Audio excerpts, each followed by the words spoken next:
सोहाळे पाटी ते कुरुल रोडच्या सेवेपर्यंत जवळजवळ रस्त्याच्या दोन्ही बाजूला 3 किलोमीटरपर्यंत वृक्षारोपण करण्याचं काम मी आणि माझ्या सोहाळे गावातील काही तरुण मित्र यांनी एकत्रित येऊन हे वृक्षारोपण करण्याचं काम केलेलं आहे।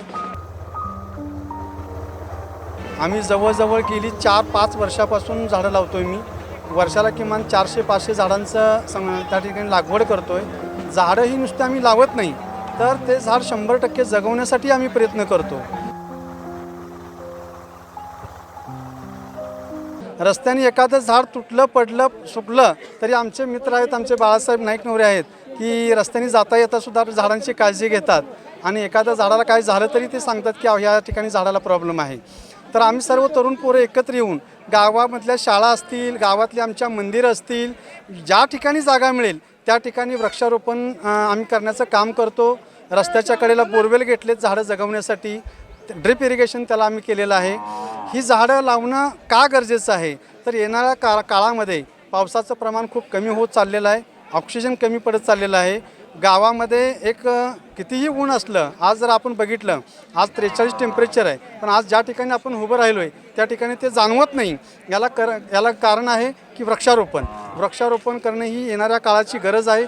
म्हणून प्रत्येक तरुणांनी वृक्षारोपण केलं पाहिजे, झाडं जगवली पाहिजेत। येणाऱ्या काळामध्ये प्रत्येकाने किमान 2 झाडं तरी लावली पाहिजे स्वतःसाठी, आणि ती झाडं नुसती न लावता आज अलीकडच्या काळात आम्ही बघतो अनेक ठिकाणी वृक्षारोपणाचे कार्यक्रम होतात, फक्त झाडं लावापुरतंच शूटिंग होतं, फोटो होतो, परंतु नंतर दुसऱ्या वर्षी बघायला गेलं तर तिथं ती झाडं नसतात, जळलेली असतात, जनावरांनी मोडलेली असतात। आम्ही ते करत नाही, आम्ही झाडं 100% जगवतो।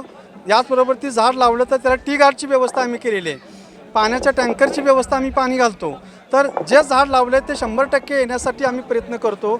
आमच्या सोहाळे गावामधील जिल्हा परिषद शाळा असतील, ज्योतिबा मंदिर असेल, गैबीसाहेब हे मंदिर असेल, रस्त्याच्या दुतर्फा बाजू असतील, या ठिकाणी जितकेच चांगली झाडं लावता येतील ती झाडं लावण्याचा प्रयत्न करतो। आणि आजकालच्या तरुण पोरं या निमित्ताने एकत्रित येऊन हा एक विचार मनामध्ये येणं हे सुद्धा खूप मोठं काम आहे की आपण वृक्षारोपण करतोय, ती झाडं लावतोय, ती जगवतोय, हा सुद्धा संदेश समाजाप्रती खूप चांगला आहे। आज असंख्य लोक रस्त्याने सोहळ्यावरून कुरुला जातात, जाताना त्यांना बघितलं तरी नजरेला एक समाधान वाटतं, आनंद वाटतो की किती छान लावलं आहे। आणि हाच आनंद आम्हाला सुद्धा ज्यावेळेला रिप्लाय येतात, आम्हाला माहिती मिळते की हे वृक्षारोपण यांनी केले, त्यावेळेला आमच्या सर्व ग्रुपला पोरांना खूप अभिमान वाटतो की आपण जे काही काम केलं ते नक्कीच आपल्याला एक आनंद देणारं, आपल्यासाठीच नाही तर समाजासाठी सुद्धा येता जाताना शूटिंग काढली जाते।